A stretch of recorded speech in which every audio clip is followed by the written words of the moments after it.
and probably have read his book, Son of Hamas, and if you didn't, it's still on the shops, and more than 500,000 copies were already sold only in this country.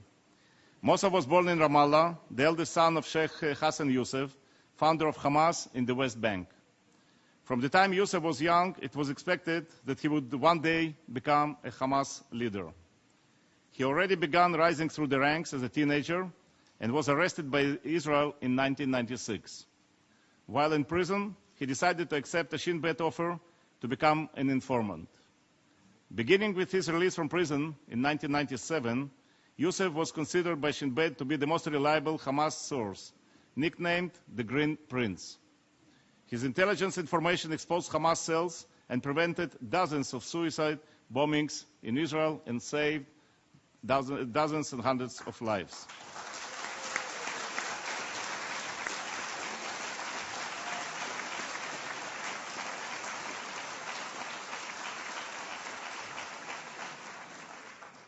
Yousef moved to the United States in 2007, and after 3 years was finally granted political asylum in 2010. Mosab, the floor is yours for opening remarks. Thank you for the introduction, and thank you for this wonderful opportunity.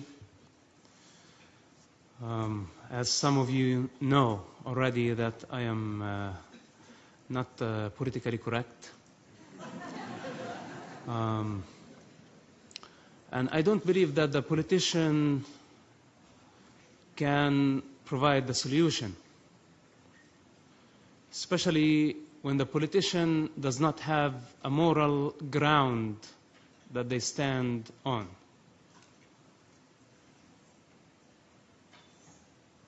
I came up with the allegory of the sheep.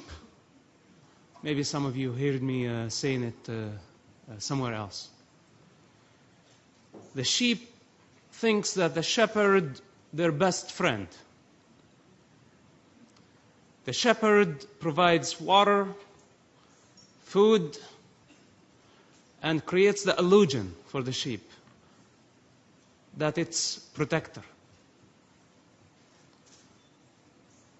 Sometimes wearing a mask, a political mask, in the West Bank or Tunisia or other locations, sometimes wearing an ideological and religious mask in Gaza or maybe other capitals of the Arab world.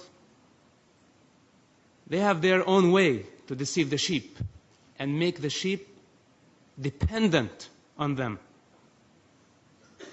But unfortunately, by the time the sheep realized that the shepherd was not their best friend or the protector of their interest, they're already in the slaughterhouse. This is the reality of what's happening in the Middle East. Leaderships of the Palestinian people, my people, by the way, and I have the authority to say this. If they disown me, if they label me as a traitor, they can say whatever they want to say. I sacrificed a lot for the sake of Palestine, of Islam, even of Hamas. I spent 27 months in Israeli prisons. I grew up witnessing the first Palestinian Intifada, and I had no idea what was going on. As a child, I was fed with hatred that Israel was our enemy, and Israel was the source of our suffering. While the Palestinian leaderships, from Yasser Arafat to Mahmoud Abbas to Abu Jihad, all of them were sitting in Tunisia, spending billions of dollars. In the meantime, they were sending children to die, throwing stones, facing Israeli soldiers. I was one of them. They used us. They sent us to the slaughterhouse. They wanted us to die. The shepherd thought, how many sheep I'm going to sacrifice today to get the attention of the world, so maybe we get some more funds. So they decided to slaughter 100 sheep, 200 sheep. Then Hamas came later on, 20 years later, and they did the same thing, using children and women as a human shield in Gaza Strip. Then we have now a new mask for the shepherd, and written on it BDS, to manipulate the international community, create chaos. They're very good at doing that. Whether you call it intifada, you create chaos. In a state of chaos, you distract everybody, and the thief knows how to find a way. Same thing now, on a global scale. They are manipulating the friends of Israel, the only democracy in the Middle East, the only true democracy. While the shepherd, by the way, is not legitimate anyway. You know, somebody, they sit here in this house of shame. I agree with you, Mr. Daniel. I agree.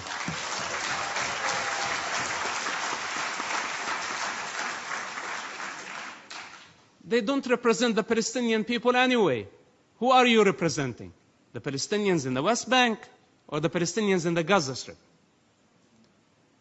You are representing greed. Wearing the mask with what so-called Palestinian cause. You're a liar. You're a Lucifer. And at some point, you will be unmasked. If they were sincere and truthful in their approach towards peace, they would go and educate the Palestinian people, first of all, of the actual history, not their history. To compare Israel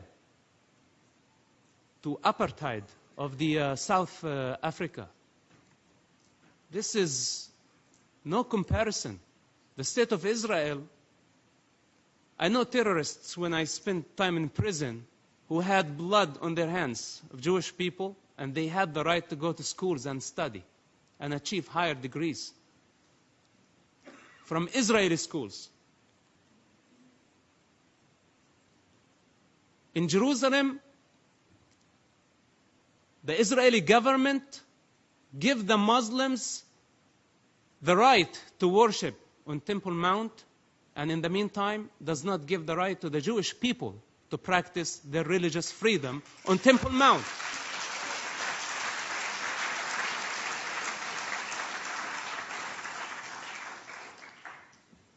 Israel, before BDS, which is, BDS is only a continuation to what has been happening for many years since its establishment.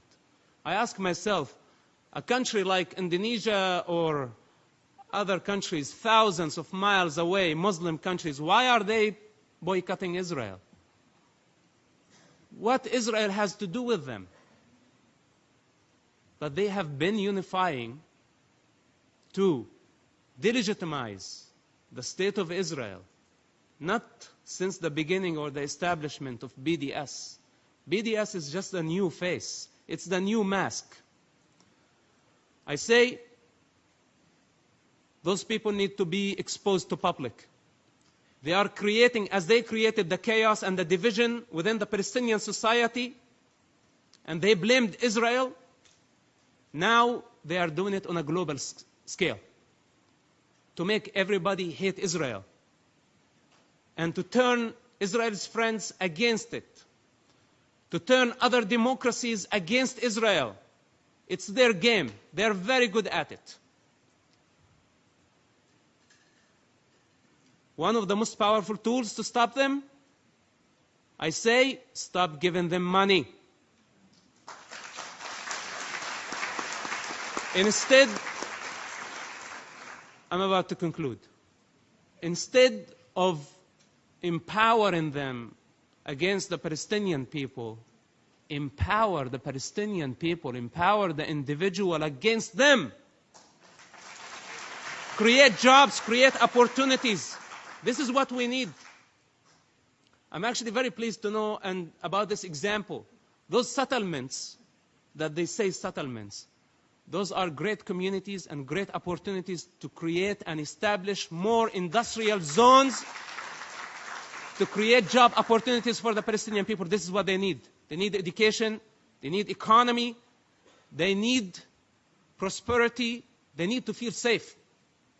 This is more important than all the political and religious agendas that their leaderships wear to deceive them and deceive the rest of the world. This is from my own experience. I know that this is harsh, but in times like this, when I see the separation, when I see the division, somebody has to say something. They are not trustworthy. They are the enemies of the Palestinian people. And I'm not talking only about the Hamas extremists. Also, I'm talking about the what's so-called moderate hypocrites.